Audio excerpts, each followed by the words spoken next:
이 시간에 우리 출애굽기를 보시겠습니다. 창세기가 끝나서 이번에 이제 출애굽기로 우리가 들어가서 한 장씩 은혜를 나누기를 원합니다.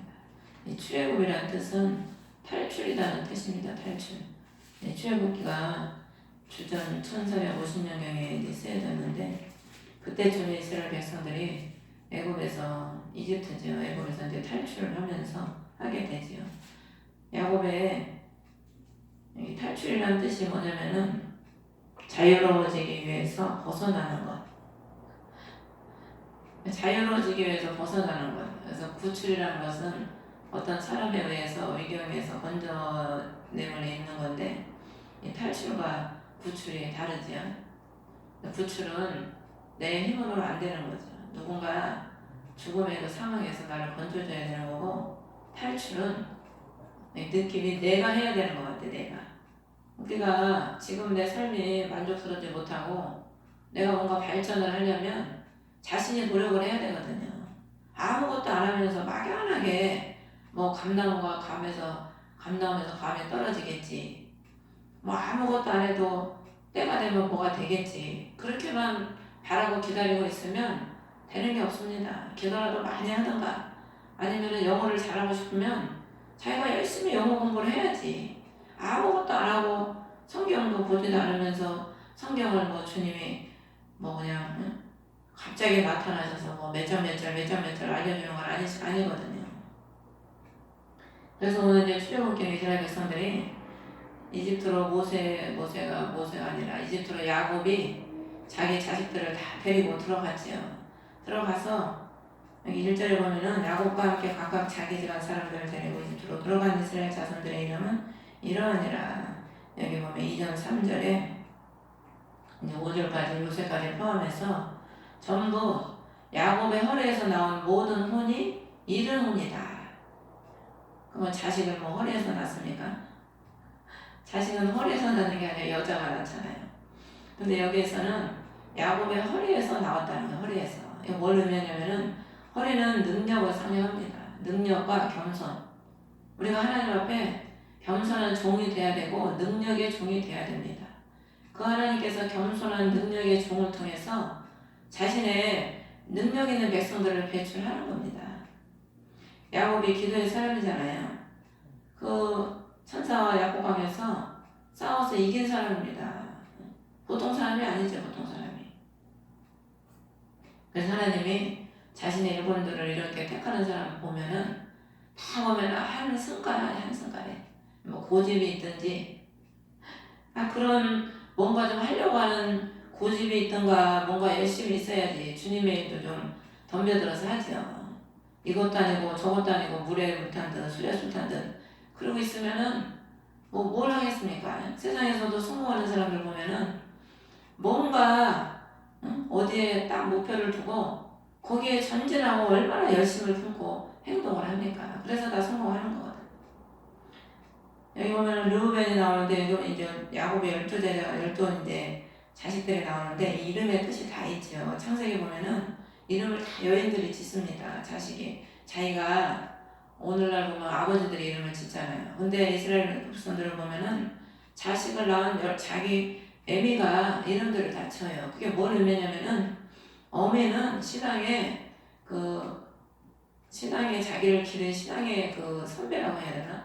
근데 이 내 부인이 자식이 이렇게 낳는데 야곱에게서 그 상황에 따라서 자기가 뭘 어떻게 당하고 어떻게 해서 이렇게 자식을 낳게 됐는지 그 상황에 따라서 그 내 부인이 물론 종 2명의 종은 권한이 없지요.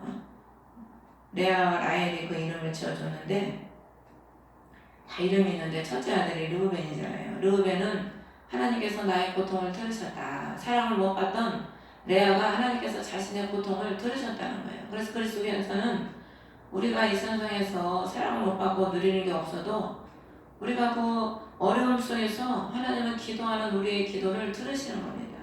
그리고 두 번째로 시므온인데 시므온은 내 고통을 보셨다 그런 뜻입니다. 하나님은 들으시고 또 우리의 고통을 보시고 레위는 연합이라는 의미인데 하나님이 삼위 하나님이시잖아요. 세 분이 항상 연합해서 역사하시거든.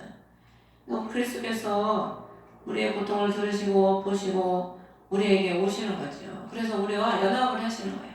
그래서 우리를 그 환난과 고통에서 우리를 건져주시는 겁니다. 네 번째가 유다인데, 유다는 다 알다시피 찬송이라는 뜻입니다. 찬송.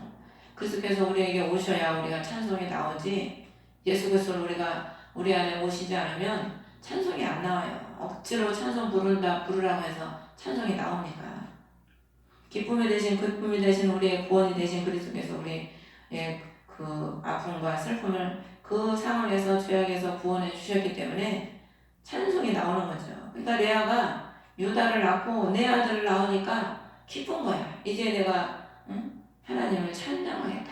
하나님이 자기를 실현해 주셨으니까. 그 다섯 번째 단인데, 단은 하나님이 판단한다, 그런 의미입니다. 그래서 하나님께서 하나님의 백성들을, 사단을 판단하시고 정죄하셔서 자신의 백성들을 구원해 주시는 거죠. 그 다음에 납달리인데, 납달리는 싸워 이겼다, 그런 의미입니다. 하나님께서 사단을 정죄하시고 판단하셔서 우리가 사단을 이기는 그리스도의 하나님의 백성이 되는 거죠. 하나님이 함께하지 않는다면 어떻게 사단을 이기겠습니까? 그 다음에 갓인데, 갓은 군대라는 의미입니다. 싸워서 이겨야 군대가 되는 겁니다. 군대가. 민수기에 보면은 무장한 군대들이 항상 앞서 나가거든. 이 디모데 후서가도 보면은 너는 십자가 군병이 되라, 그리스도의 선한 군사가 되라. 디모데에게 사도 바울이 그 권고를 하지요. 우리가 마지막 시대에, 마지막 시대뿐 아니라 예수 그리스도를 믿는 모든 사람들은 그리스도의 강한 군사가 되어야 됩니다. 강한 군사. 그래서 자기도 이기고 사단에게 잡혀있는 많은 주의 백성들을 건져내는 강한 군사가 되어야죠. 그 다음에 이제 아셀인데, 아셀이라는 뜻은 행복자라는 의미인데, 우리가 싸워서 이겨야 행복하지, 싸워서 이기지 않으면 행복이 없어요. 우리가 신앙생활도 자신과 싸움이지 않습니까? 자신과의 싸움이고 사단과의 싸움입니다. 신앙생활은 못 이기면은 맨날 낙심과 우울과 절망과 근심에 쌓여서 사는 거예요. 예수를 믿어도, 소망의 예수 그리스도, 희망의 예수 그리스도, 승리의 예수 그리스도를 믿어도 이기지를 못하면 늘 내 미래가 어떻게 될까, 내 삶은 왜 이럴까, 늘 근심하고 슬픔과 고난 속에 늘 우울에 잡혀서 승리하지 못하고 기쁨이 없이 살아가는 거죠. 그 다음에 이사가는 삭시인데, 하나님은 승리하는 자에게 삭스를 주셔요. 예수 그리스도가 우리의 가장 귀한 삭이시죠. 그뿐만 아니라 하나님은 일하는 자에게 그 보상을 주신다고 약속이 있기 때문에 늘 삭스를 주시지요. 스불로는 나와 함께 거하리다. 우리가 그리스도의 완전한 신부가 되는 겁니다. 신부가. 우리가 예수를 믿고 바로 구원받았다고 해서 그때 바로 완전한 신부가 되는 게 아닙니다. 신앙에 다 단계가 있어요. 단계가. 새 예루살렘의 신부가 되는 것은 환난을 거쳐서, 인내를 거쳐서, 연단을 거쳐서, 그 다음에 소망 가운데 들어갔을 때 영화의 단계에 가는 거고, 소망까지 들어갔을 때 그 사람이 바로 그리스도의 신부가 된 겁니다.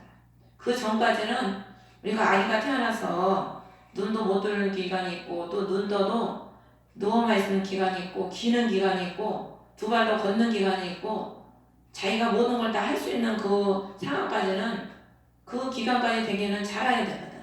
그러니까 그 상황에 돼야 어른이 되듯이 영적인 것도 똑같습니다. 그 다음에 이제 요셉인데, 요셉은 더하다. 이 십자가가 더하는 거 아닙니까? 더하는 거. 예수 그리스도께서는 우리의 영육간을 구원해 주시고 영원히 우리에게 늘 더하시는 축복을 주시지요. 마귀는 늘 빼기야, 빼기. 늘 뺏어가. 우리를 마이너스로 만드는 게 마귀인데, 예수 그리스도는 우리를 늘 더하는 은혜, 더하는 축복, 늘 더해 주시지요, 우리에게. 근데 베냐민은 라헬이 죽을 때 이름을 뭐라고 했냐면 슬픔의 아들이다. 근데 그 아버지 야곱이 오른손의 아들이라고 이름을 바꿨죠. 라헬이 죽으면서 슬픔의 아들이라고 했는데, 예수 그리스도께서 죽으실 때는 우리가 슬픔이죠, 우리에게. 또 우리가 죽어야, 죽는 건 슬픈 거예요. 우리가 죽는 거는 얼마나 힘듭니까, 죽기가. 예수 그리스도를 믿고 참 십자가를 지고 나를 죽이는 삶은 눈물 없이는 못 가는 삶이에요. 근데 예수 그리스도께서 그 죽음을 통과해서 부활하듯이 오른손 하나님 우편에 앉으듯이 그 죽음의 슬픔을 건너가면 하나님께서는 우리에게 영광의 그날을 주시는 거죠. 이런 하나님의 백성이 이게 12아들이 12형제를 의미합니다. 구약의 12의 아들이 형제잖아요. 신약에도 12제자를 불렀거든. 이건 뭘 의미하냐면 형제. 예수 그리스도 안에서는 우리가 다 형제이지 않습니까? 하나님 한 아버지를 섬기기 때문에 형제거든, 형제. 그래서 구약의 12명이 형제인 것처럼 신약의 12형제도 형제고, 예수 그리스도께서 신약의 또 모든 흩어져 있는 야곱 원수에서 흩어진 모든 하나님의 백성들을 에베소에서 보면은 하나로 모으려 하십니다. 한 아버지의 형제로 하나로 모으시려고 예수 그리스도께서 십자가에서 죽으시고 부활하시고 많은 온 민족의 백성들을 다 부르셔서 예수 그리스도를 하나로 만드셨습니다. 그래서 이 12형제가 하나님께서 이집트에 들어가서 많은 이 7절을 보면은 다산하고 풍성하게 불어나서 번성하며 심히 강해되어 그 땅이 그들로 가득하게 되었다. 아브라함에게 언약하신 대로 하나님께서 그 이스라엘 백성을 축복하셔서 겨우 이들이 이곳에 있은 지 430년인데 인간적으로는 계산해서는 이런 숫자가 나올 수가 없대요. 430년 동안 이렇게 많은 숫자가 불어날 수 없다는 거예요. 인간적으로. 인류 역사에게 지구 인구가 불어나는 그 속도가. 근데 이스라엘은 하나님이 그 약속을 이루시기 위해서 아브라함에게 하늘의 별처럼 된 자손을 많게 해주신다고 하서는 그 약속을 이루시려고 그 짧은 기간에 이렇게 많은 번성과 심히 큰 축복을 주신 것이죠. 오늘날에도 우리가 예수 그리스도를 믿는 하나님의 백성들은 하나님께서 늘 번성의 축복을 주십니다. 우리가 성경을 볼 때는 항상 두 가지 면으로 봐야 돼요. 이 출애굽이 물론 1500년 전에 이스라엘 백성들이 애굽에서 나온 사건이지만 이 사건은 또 앞으로 우리가 이 땅에서 예수 그리스도께서 재림하시면은 이 땅에서 우리가 또 나아가는 그 사건을 동시에 얘기하고 있는 겁니다. 그러니까 성경은 여러분이 볼 때 항상 두 가지로 동시에 봐야 돼요.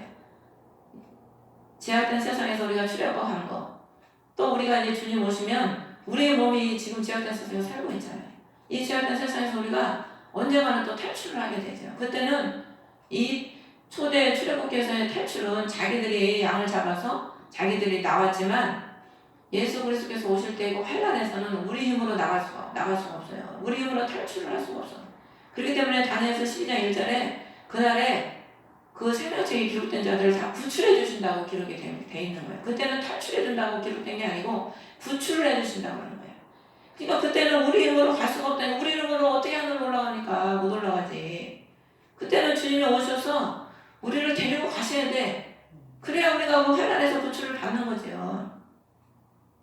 여러분들이 질병과 모든 가난과 어려움에서 우리 힘으로 구출을 받을 수 있습니까? 못 받습니다. 주님이 우리를 거기서 구출을 해주셔야지 우리 힘으로 받을 수 있을 수가 없지요. 그렇기 때문에 우리가 하나님께서 우리를 구출해 주시기 위해서 우리를 구원해달라고 구출해달라고 늘 주님을 의지하고 간구하는 겁니다.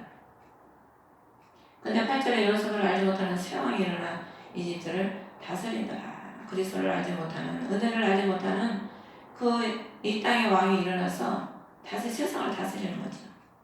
근데 그가 이스라엘 백성이 우리보다 많고 강하다. 그러면서 10절에 보면은 지혜롭게 다루자. 사단은 하나님의 백성들을 얼마나 지혜롭게 다루는지 모릅니다. 오늘날에도 사단이 얼마나 계략을 꾸며서 이제 하나님 백성들을 타락시킵니까?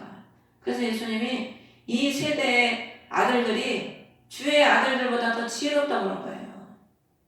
오히려 하나님의 백성들은 세상이 어떻게 돌아가는지도 몰라.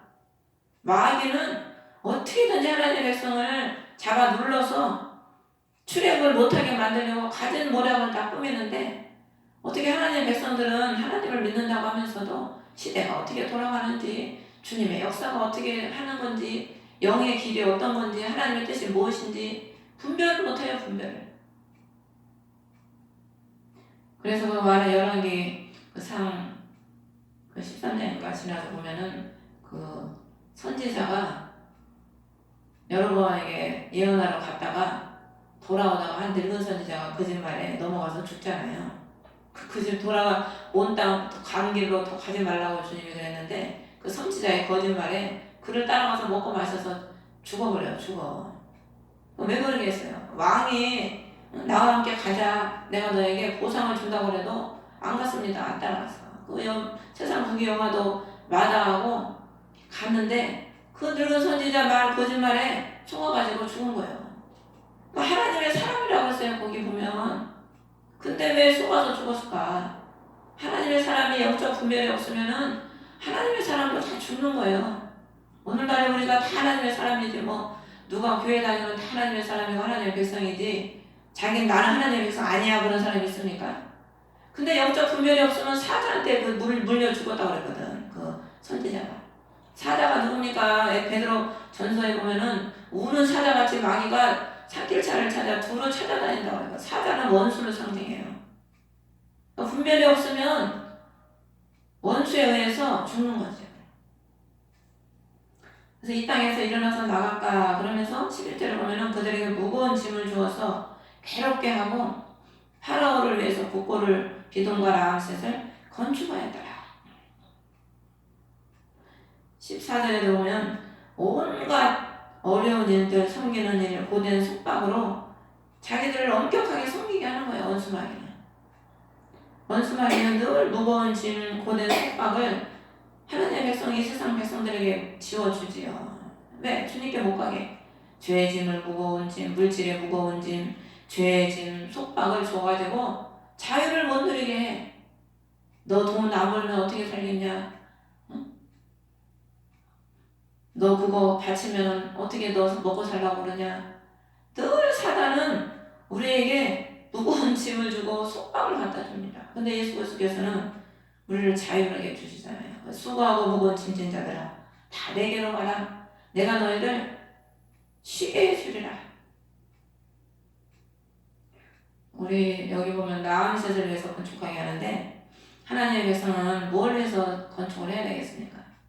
새 예루살렘을 건축하는 삶을 살아야 됩니다. 하나님의 백성은 예수 그리스도께서 우리 안에서 성전이 되시고 거하시니까 우리가 성전 아닙니까?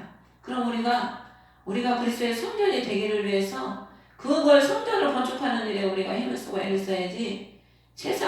근데 원수마귀는 하나님의 백성들을 그 심령의 성전이 건축하는 일에 애쓰지 못하게 만들어요. 사건을 일으키고 세상 일에 빠지게 만들고 세상의 무거운 짐을 벗어놓지 못하게 만들고 거기에 힘쓰게 만들어서 성전을 짓는 일을 하나님의 백성의 성전을 짓는 일을 못하게 만드는 겁니다. 그게 사단의 계획이에요. 그래서 예수 그리스도의 새 예루살렘의 신부가 되어야 되는데 그걸 못하게 만들어. 오늘날에 예수 믿는 사람들도 일 안 다니는 사람 별로 없어요. 그냥 어떻게든지 한 푼이라도 더 벌라고 부부가 그냥 서로 부부 다 돈 벌고 그냥 돈 버느라고 다 바빠. 그러니까 돈 벌다 보니까 힘들어가지고 기도를 못하는 거예요.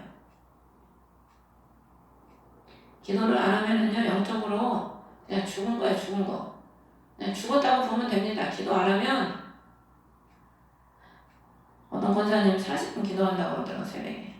그래서 그거 가지고 되겠냐고 2시간은 해라고 그랬대. 2시간. 권사님은 최하 2시간은 해야 돼 그랬더니 안 그래도 하나님이 전부터 자꾸 기도를 늘리려고 그런다. 근데도 안 한다는 거 안 했다는 거예요. 기도 1시간은 일반 성도의 그냥 기본입니다. 기본. 지금은 그것도 안 하죠. 물론 성도들이 그것도 못하는 성도들이 수두룩 하죠. 여러분도 대단하신 거예요. 그런 거 보면. 그런데 최소한 주님과 교통하고 좀 깨어서 영적인 삶을 살려면 최하 못해도 2시간은 해야 돼요. 그것도 우리가 안 하면서 뭘 주님 앞에 맨날 달라고 그러기만 하고 기도는 쥐꼬리만큼 하면서 하나님 앞에는 맨날 속꼬리만큼 달라고 그러고 안 준다고 그러고 안 된다고 낙심하고 그 낙심하고 안 된다고 할 시간에 기도를 더 많이 하던가.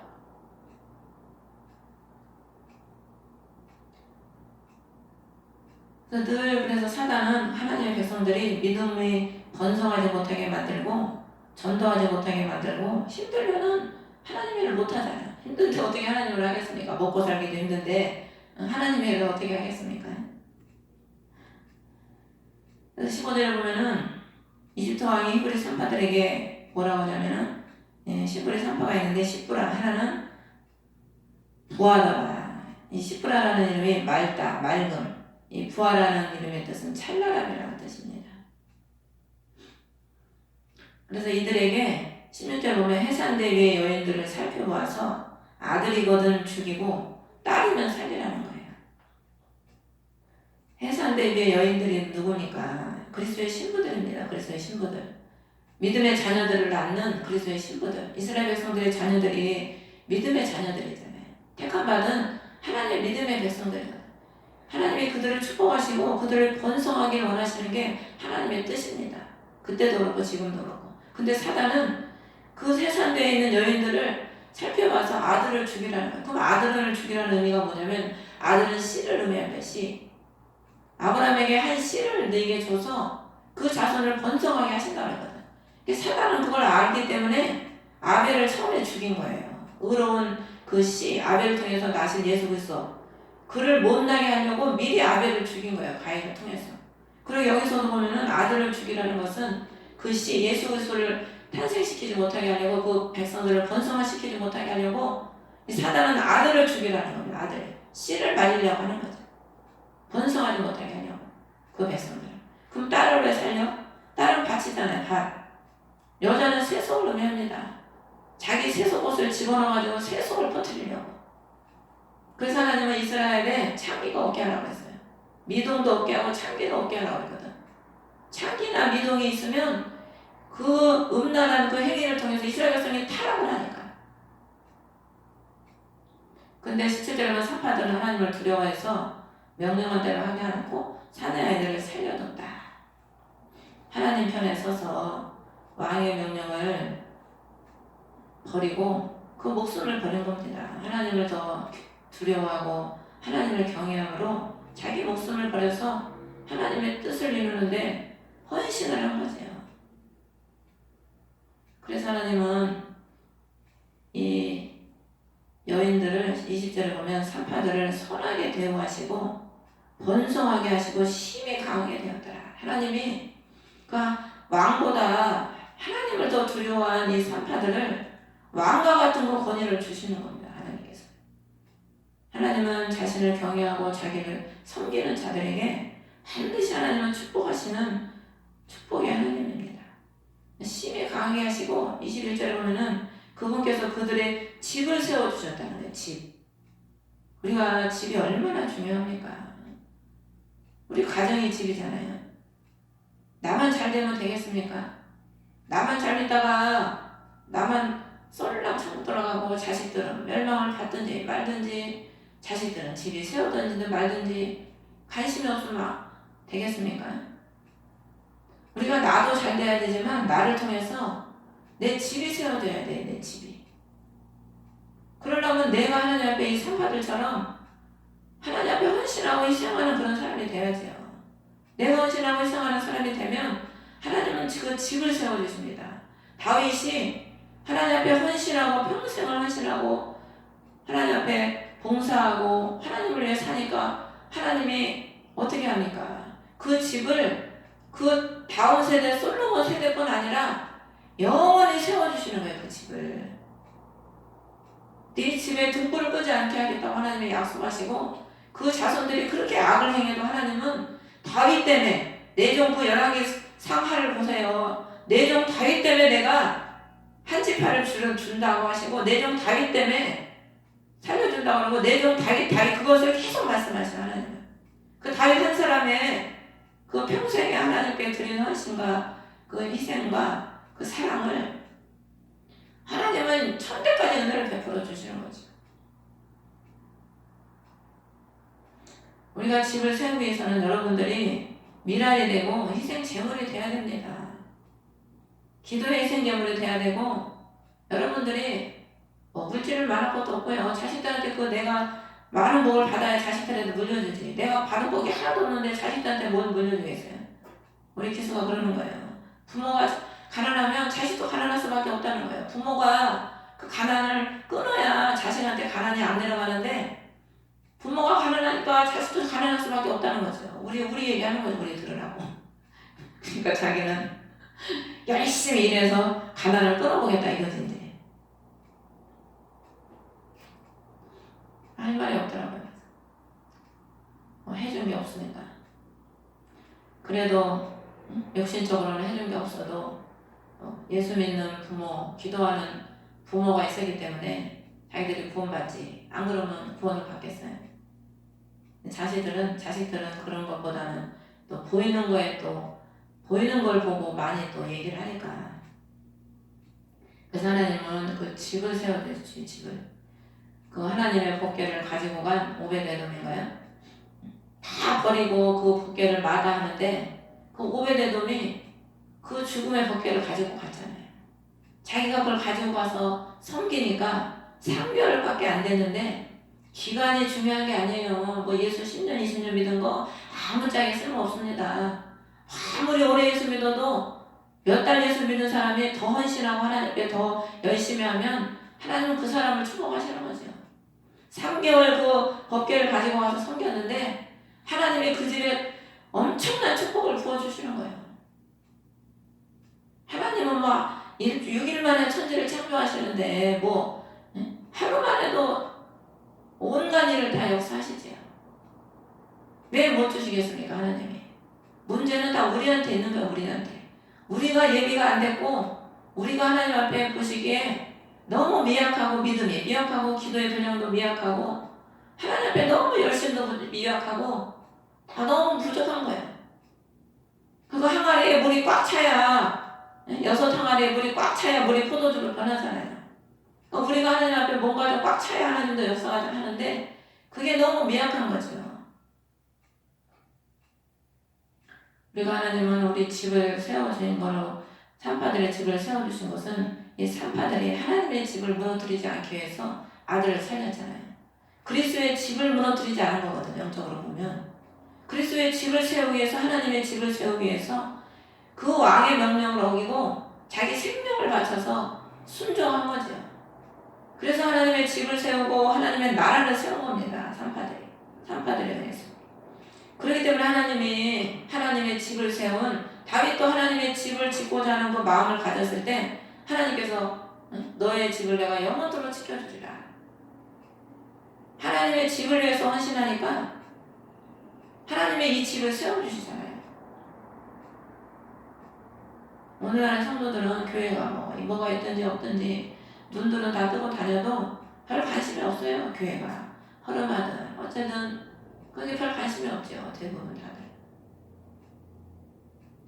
22절을 보면은 파라오가 자기의 온 백성에게 명하여되 너희는 아들이 태어나거든 다 강에 던지고 딸은 다 살려두라. 이제 산파들이 죽이지 않으니까 어떻게 해요?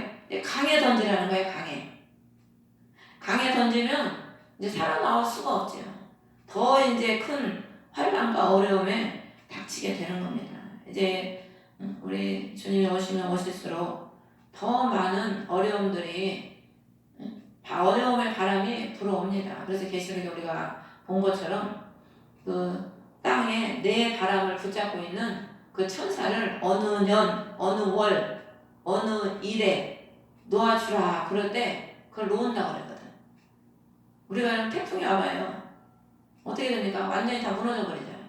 바람만 한쪽에서만 바람이 불어도 정신이 없어요. 근데 사방에서 바람이 분다고 생각을 해보세요. 살아남을 자가 없죠. 살아남을 자가. 더 큰 이제 환란에 이스라엘 백성들이 던져지는 걸 지금 강에 던지라고 그랬잖아요. 던져지는 이제 그 상황이 온 겁니다. 그런데 우리 하나님은 어떤 상황에서라도 우리를 버리지 않고 세상 끝날까지 내가 너희와 함께하리라. 그 약속을 해주셨기 때문에 우리 하나님께서는 어떤 환난과 어려움 속에서도 자신의 백성을 지키시고 자신의 구원의 사역을 이루시는 하나님이십니다. 그래서 우리는 그 변치 않는 우리 예수 그리스도 우리와 함께 하시는 그 능력의 팔로 우리를 붙잡고 계시는 오른손의 그 팔로 교회를 촛대를 붙잡고 계시는 예수 그리스도께서 지금도 그 능력의 오른팔로 저와 여러분을 붙잡고 계시기 때문에 뭐 세상은 다 환난의 강에 던져진다 할지라도 우리는 하나님께서 오늘 보존해 주신다고 약속이기 때문에 우리는 그 약속을 믿고 또 끝까지 승리하시는 여러분 되시기를 주의 이름으로 축원합니다. 내가 주기도문으로 예배를 마치겠습니다. 하늘에 계신 우리 아버지 이름이 거룩하게 여김을 받으시오며 나를